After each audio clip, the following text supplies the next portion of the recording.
Hello. हाँ हाँ। हाँ, बोलिए बोलिए, आप प्रश्न पूछिए अपना, हम जवाब देंगे। जी जी, तो वो उसमें सवाल ये था हम्म। कि जब पुलिस जवानों को एक दिन की छुट्टी देने देखिए, की आप बात पुलिस की की थी। वेलफेयर की बात कर रहे हैं तो पुलिस के वेलफेयर की बात करिए, राइट।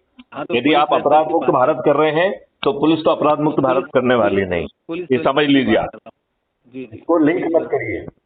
आप पुलिस का वेलफेयर करके अपराध मुक्त भारत नहीं कर पाएंगे। नहीं नहीं क्यों? नहीं, आप तो पुलिस वेलफेयर पे ही मैं बात कर रहा हूँ, हाँ, है ना। तो उस पे मेरा यही सवाल था कि जब घोषित किया गया था तो इनको छुट्टियां क्यों नहीं मिल पाती है। ये आप ऐसा सरकार से पूछिए, तनाव। डीजी से पूछिए। हम्म। ये उसको जो जो, जो नीतिगत निर्णय हो उनका पालन करना चाहिए। लोग बाग हाँ, अपने उसमें लाभ के लिए नीतिगत निर्णय का पालन नहीं कर रहे हैं। अदरवाइज जो है, भारत का हर नागरिक जो है वो एक पुलिस अधिकारी है। समझिए, इस बात को लिखिए मैं जो कह रहा हूँ, ठीक है। जी जी जी जी। आपको सेक्शन नहीं, 39 सीआरपीसी के तहत आपको एक मिनट ये सर, एक अधिकार मिनट सर। प्राप्त है कि एक एक आपके संज्ञान एक में एक कहीं से भी कोई एक संज्ञेय अपराध यदि आ जाता है तो सर, कानूनी तौर पर उसे आपको एक इंटीमेट एक करना पड़ेगा।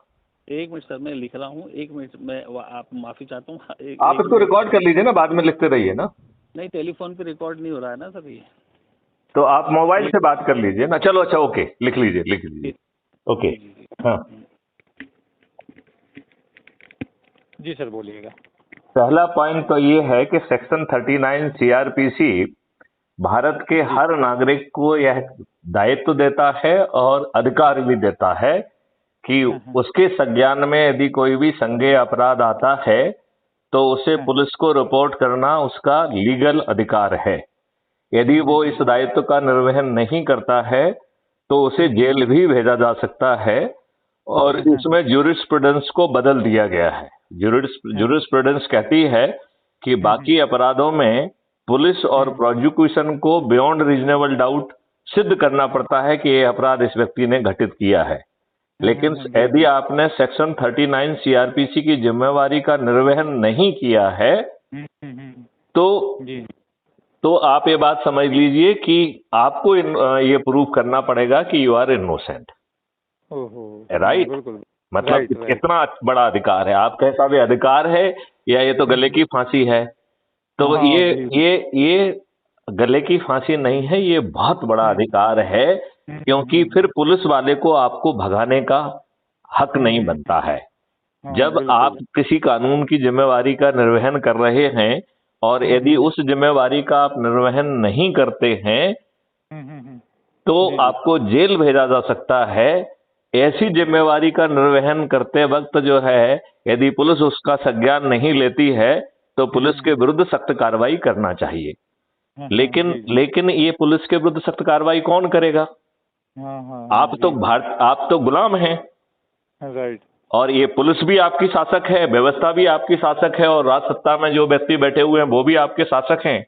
वो जी आपके जी। वोट से तो चुने गए हैं, लेकिन आपको रिप्रेजेंट नहीं करते हैं। रिप्रेजेंट वो अपनी पॉलिटिकल पार्टी को करते हैं। तो आपकी राइट हैसियत एक वोट देने वाले गुलाम की है। लिखिए आप इसी बात को कि आप एक वोट देने वाले गुलाम हैं। यह है आपकी हैसियत है। क्या भारतीय हो, तुम्हें मालूम है कि तुम एक वोट देने वाले गुलाम हो आज भी? क्योंकि आपके बिल्कुल। ऊपर नेहरू जी ने अंग्रेजों जी। के वही नियम कानून थोपे हैं जो कि भारतीय गुलामों के लिए बनाए गए थे, राइट जिन्हें कॉमा बिल्कुल। फुल स्टॉप के बदला नहीं गया। और नेहरू जी को ने भी नहीं बदला, और उसके बाद में आई जितनी भी सरकार है उन्होंने भी नहीं बदला। उन्होंने भी नहीं बदला। आप ये राइट बताइए, बिल्कुल। इतने सारे जो है कमेटी कमीशन बनाए इन्होंने, 100 राजनेताओं ने एक नहीं जो है ना उसको इम्प्लीमेंट किया। आप ये मुझे बताइए, 2006 में सुप्रीम कोर्ट में एक बड़ा जजमेंट दिया, राइट। जी जी। आपने सुना राइट होगा वो पुलिस रिफॉर्म का आर्टिकल 142 के तहत ओरिजिनल जुरिडिक्शन का यूज करके सुप्रीम कोर्ट ने वो जजमेंट दिया था। और उसमें 7 बिंदु दिए थे और ये अपेक्षा की गई थी कि राजनीतिक जो है ना उससे इंटरफेरेंस कम हो जाएगा। जी जी। राइट बिल्कुल बिल्कुल। 2006 से 2022 में 16 साल में इन दुष्ट राजनेताओं ने उसे इतने गंदे ढंग से इंप्लीमेंट किया कि इंटरफेरेंस तो छोड़िए, पुलिस पूरी तरह से जो है ना उनके कंट्रोल में पहुंच गई है। आज एक सिपाही से लेकर डीजी इन राजनेताओं की मेहरबानी के बिना पोस्ट नहीं होता है, और इनके बिना मेहरबानी के अपने पद पर भी नहीं रह सकता है। तो पॉलिटिकल इंटरफेरेंस तो दूर की कौड़ी है, ये पूरी तरह से इन्होंने पुलिस को अपने कंट्रोल में ले लिया है। और यही कारण है कि बड़े पदों पर, डीजी के पदों पर बैठे हुए विभिन्न राज्यों के डीजी अपने आकाओं को खुश करने के लिए कुत्ते बिल्ली जैसे लड़ते हैं। ये इस देश के लिए शर्म की बात है, लज्जा की बात है। और आप सभी मीडिया वाले, आप भी, आपकी हैसियत एक दलाल से ज्यादा नहीं है। आपको सत्र लिखने की औकात और हिम्मत है ही नहीं। आपकी कलम और आपका पेपर वो भी गुलाम है। ये बात आपको मैथिली शरण गुप्त के हद पे और कोई नहीं कह सकता है, जिसे आपके नाराज होने ना होने से कोई फर्क नहीं पड़ता। नहीं, आप सही कह रहे हैं। नहीं नहीं है, आप भी गुलाम हैं। ये तो ये हर भारतीय गुलाम है, और मीडिया और ये बहुत बड़े गुलाम हैं। फिर जो आजकल सर्वे करते हैं वो भी पेड सर्वे हो गए हैं, आम सभाएं भी पेड हो गई हैं। आपकी बातों से हम इत्तेफाक रखते हैं। और अगर लिखने की क्षमता रखते हो, ये बताओ। आप टाइटल दीजिए, भारतीयों आज भी आप गुलाम हो मैथिली शरण गुप्त, कर दीजिए टाइटल है। मेरे रेफरेंस से छापिए ना, लेकिन भारतीयों आज भी गुलाम हो मैथिली शरण गुप्त, लिखो उसको। नहीं सर, दरअसल क्या हमारा जो वो आपकी जो बात है वो सही है, उस चीज को अब आप वो फालतू के रिफॉर्म और उनका छुट्टी वुट्टी फालतू की बकवास करते रहिए, तो उससे क्या आम जनता को हो जाएगा क्या? नहीं, इससे आम जनता, भाई मैं ये कह रहा हूँ कि देखिए आज पुलिस वाला फिर भी आम जनता से तो बेहतर स्थिति में है। तनाव में, इतने तनाव में रहते हैं। अरे आप उनके तनाव को दूर करिए, वो 5 जूते मार के अपना तनाव दूर कर लेते हैं। आपको जब चाहते तब 5 जूते मारते हैं वो, और आपसे वसूली करते हैं। तो उनकी तनाव की चिंता आप क्यों करते हो? अपने तनाव की चिंता करो ना। हर भारतीय तनाव में है, हर भारतीय से वसूली हो रही है। आप ये देखिए, दिल्ली में जो है वो नगर निगम और वो वाले घूमते हैं, साला वहीं दावड़ी लगाते हैं, रोज जो है ना उनसे वसूली करते हैं, और फिर जो है ना कुत्ता बिल्ली जैसा भागने का नाटक होता है वहां पे। देखा आपने कई बार? मैंने तो कई बार देखा है। तो ये हम सब लोग ड्रामाबाज हैं, हम लोगों को ना सत्य कहने की हिम्मत है ना औकात है। हम गुलाम के लायक हैं, गुलामियत में ही जिएंगे, और ये राजनाता आपको मूर्ख बना के लड़ाएंगे, धर्म जाति में बांटेंगे और अपने सत्ता में बैठे रहेंगे।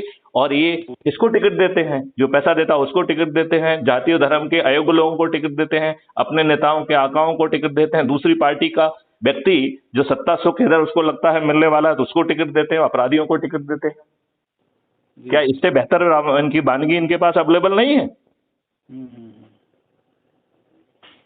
नहीं, आपने सही बात कही है, मैं आपकी बात से इत्तेफाक रखता हूँ। लिखने की औकात रखते हो, ये बताइए आप तो मुझे। देखिए सर, एक चीज बता, मैं तो कह रहा हूँ लिखने की औकात रखते हो क्या? नहीं तो फालतू में आपने हमारा और अपना समय खराब कर रहे हैं आप। नहीं, चलिए आपका समय लिया, मैं उसके लिए माफी चाहता हूँ। नहीं, कोई माफी नहीं है। देखिए ये समय जो है अच्छे काम के लिए है। मैथिली शरण गुप्त ने तो कहा है कि 2024 तक जो है ना इस देश को अपराध मुक्त कर देंगे वो। ये तो कोई नहीं कह रहा, ये तो देश का प्रधानमंत्री भी नहीं कह रहा है। ये चीज हमने आपकी, हम इसलिए तो आपको हम पढ़ते रहते हैं और देखते रहते हैं। तो आपने जो लिखा है वो मुझे भेज दीजिए, तो मेरे भी रिकॉर्ड में आ जाएगा कहीं पे। आप कभी लिखते हैं मुझे पढ़ के?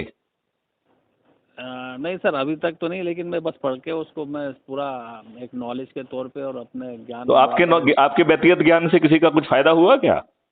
अरे जब मैं आपको बता दूं, मैं बिना रिकॉर्डेड बात नहीं करता हूं। जो मैं आपकी बात कर रहा हूं ये अभी कल शाम तक रिकॉर्ड जो है ना अपलोड हो जाएगी क्राइम फ्री भारत पे। I don't talk anybody up जो है ना विदाउट रिकॉर्डिंग। नहीं, देखिए मैं ऑफ ट्रैक बात ही नहीं करता हूँ। मेरे पास टाइम एनर्जी नहीं है बकवास करने की। नहीं, देखिए बकवास हम भी नहीं कर रहे हैं, लेकिन हमारा जो मूल विषय जो है, मूल विषय आप विषयों पर रहिए। हमारा विषय है कि देश को अपराध मुक्त कैसे बनाया जाए, हमारा विषय है देश को भ्रष्टाचार मुक्त कैसे बनाया जाए, हमारा विषय है कि देश को कर मुक्त कैसे बनाया जाए। अब आपको ये फालतू की पंचायत करना है कि उसे यूनिफॉर्म मिली कि नहीं मिली, उसे घर मिल रहा है कि नहीं मिल रहा है, वो करिए, उससे क्या किसका भला होने वाला है? भाई देखिए, उनके हाथ में डंडा है, फ्रस्ट्रेटेड होंगे तो 5 डंडे और मार लेंगे। वसूली करने का साधन है तो कम पैसा मिलेगा तो ज्यादा वसूली कर लेंगे। नहीं, तो सवाल यही हो रहा है ना कि फ्रस्ट्रेट क्यों हो रहे हैं? भाई फ्रस्ट्रेटेड तो नहीं होना चाहिए तो ये बताइए, आपको इससे बेहतर व्यवस्था क्यों मिलना चाहिए? आप गुलाम हैं। आपके जो है ना प्रथम प्रधानमंत्री नेहरू जी ने यही व्यवस्था आपके ऊपर थोपी है और आप अभी तक समझ नहीं पा रहे हैं। हम तो ये कह रहे हैं कि आप इससे अच्छी व्यवस्था के लिए का आपको हक ही नहीं बनता है, क्योंकि आपकी सोच गुलामियत की है। आप दाता की गुलामियत की बात हो। मैं एक किस्सा सुनाता हूं आपको, बहुत काम आएगा वो। एक राजा था, वो बड़ा दुखी था कि उसकी प्रजा बड़ी भोली है। क्या था वो? बहुत दुखी रहता था। तो उसने सोचा कि इस प्रजा को कैसे जागृत किया जाए, तो उसने कहा कि एक उल जलूल निर्णय करते हैं, राइट। तो उसने निर्णय लिया कि जो भी राजमहल के सामने के रोड से निकलेगा, वहां पुलिया थी, जो पुलिया को क्रॉस करेगा उसमें 2 आदमी लगा दिए, उनको 5-5 जूते लगाए जाए, राइट। उसको लगा कि जरूर लोग बाग इस आदेश के प्रति जो है ना जागृत होंगे, और वो उसी की प्रतीक्षा कर रहा था। 1 महीने बाद उसकी जनता जो है विद्रोह कर दिया। तो राजा बड़ा खुश हुआ कि चलो कहीं कम से कम जनता जाग तो गई है। तो उसने कहा कि सब लोगों को लाइए, मैं लोगों से बात करूंगा, आम सभा में बात करूंगा। सब लोगों को उसने बुलाया, समझे ना। तो लोगों से उसने कहा कि देखिए भाई, आपके साथ कुछ गलत हो रहा है, मुझे ऐसा लग रहा है, आपकी साथ जो भी गलत हो रहा होगा वो अभी 2 मिनट में ठीक हो जाएगा, आप बताइए आपकी क्या प्रॉब्लम है। तो जो है जनता ने कहा कि साहब, जो आप 5 जूते लगा रहे हैं उसमें तो हमें कोई दिक्कत है नहीं, आपने जूता लगाने वाले 2 लोग ही रखे हैं, इससे हमें घंटों वेट करना पड़ता है। तो मेरा आपसे अनुरोध है कि आप जूता लगाने वालों की संख्या बढ़ाइए। तो हम भारतीय गुलाम जो है हमेशा जूता बढ़ाने वालों की संख्या को बढ़ाने की मांग करते रहते हैं, ये हमारा दुर्भाग्य है। नहीं, आपसे आगे मैं चर्चा इस पे वो भी करूंगा, और इस पे जो है आप जो एक चीज़ कह रहे हैं कि औकात लिखने के रखते हैं कि नहीं रखते हैं, तो औकात तो बहुत रखते हैं वो सर, बहुत सारी चीजें। तो लिखिए ना, हम तो खुश होंगे यदि आप लिख के जो है ना मुझे भेजेंगे। और दूसरी बात है कि आप जो चर्चा हो रही है ये तो मैं तो अपलोड करूंगा ही करूंगा इसको। हाँ, वो आप कीजिएगा। हाँ, एक चीज और बता दूं सर, हाँ, कोई अपराध नहीं कर रहा हूँ आपसे बात करके, जो आप नहीं, हम कहाँ कह रहे हैं अपराध कर रहे हैं, हम तो आपको जो है ना जागृत करने की कोशिश कर रहे हैं। जागरूक तो है ही, लेकिन जो नहीं, जागृत नहीं है मियाँ जी, जागृत नहीं है आप, यही मैं कहना चाहता हूँ। आप अपना पेट पाल रहे हैं लिख के, और आप वही लिख रहे हैं जो आपसे लिखवाया जा रहा सर है। एक बात बताइए, जब आप नौकरी पे थे तो आपने क्या किया, ये बता दीजिए मुझे। अरे मैंने बहुत कुछ किया, मैंने क्राइम फ्री भारत का कॉन्सेप्ट नोट करेंगे। एक जस्ट ए मिनट, मैं आपको अभी बताता हूँ ना। मैंने जो है ना जीआरपी हेल्प ऐप पर क्राइम फ्री जो है ना रेलवे का जो है ना कॉन्सेप्ट लाया। जब मैं जो है डीजी होमगार्ड था तो डिसास्टर फ्री जो है ना मध्य प्रदेश का। इसमें मैं आपके पास आऊंगा, इस विषय पे अपन बात भी करेंगे। जरूर बात करेंगे। आपने बहुत अच्छा क्वेश्चन किया है, बहुत किया है। और आपको बता दूं, आपको ये भी बता दूं मैं, अपराध मुक्त भारत मिशन जो है आज नेशनल पुलिस मिशन है, जिसका मैथिलीशरण गुप्त जो है आज भी प्रभारी है। आज जो देश इतना तरक्की कर रहा है और सारी चीजों पे, अगर ऐसा होता ना तो दूसरे देशों की तरह आज यहाँ पे भी जो है हालत बहुत खराब होती। तो आप खुश हैं गुलामियत से, तो मुझे क्या दिक्कत है भाई। नहीं, आप यदि आप गुलामियत को गुलामियत नहीं मान रहे हैं तो मैं आपको सलूट करता हूँ। यदि आपके ऊपर बादशाही व्यवस्था थोपी गई है जो आपके प्रति अकाउंटेबल नहीं है, यदि आप उससे खुश हैं तो मैं खुश हूँ। यदि आपके बोर्ड से जो राजनेता चुने जा रहे हैं और वो आपको रिप्रेजेंट नहीं करते हैं और इससे यदि आप खुश हैं और उससे तरक्की मान रहे हैं तो मैं भी खुश हूँ। नहीं देखिए, मैं अलग से जो है ना, देखिए हमारे फोकस में तो आम जनता है। यदि आम जनता आप मानते हैं कि बहुत खुश है तो मैं भी खुश हूँ। तो आम जनता खुश है तभी तो सरकार बन रही है। मजबूरी है? मजबूरी है। आपको मालूम है कि आपको जैसे मिनट आपको ये मालूम है कि उत्तर प्रदेश का जो अभी, अरे मेरी बात सुनिए, मैं तो फैक्ट से बात करूंगा ना। अभी आपको मालूम है क्या उत्तर प्रदेश में जो 403 विधायक चुने गए हैं उनमें से 205 अपराधी हैं, विच मेक्स इट 51%। क्या आपको मालूम है कि जो अभी आपके 2019 से 2024 की जो पार्लियामेंट है उसमें 42% मेंबर ऑफ पार्लियामेंट क्रिमिनल्स है?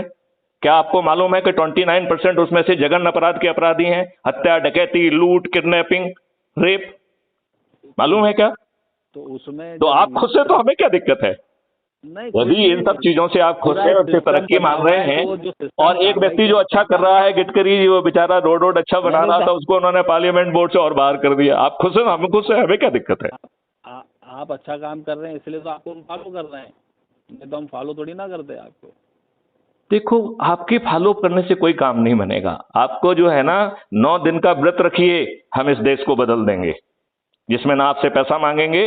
केवल आप अपने जुड़े हुए लोगों को 10 लोगों को 9 दिन तक आप जो है ऊर्जाकृत करके crime free Bharat mission app के माध्यम से जोड़िए। मैं इस देश को अपराध मुक्त बना दूंगा। ठीक है सर, मैं आपसे बात करता हूँ और जुड़ता हूँ। राइट। जय हिंद, जय भारत। आप अपने मोबाइल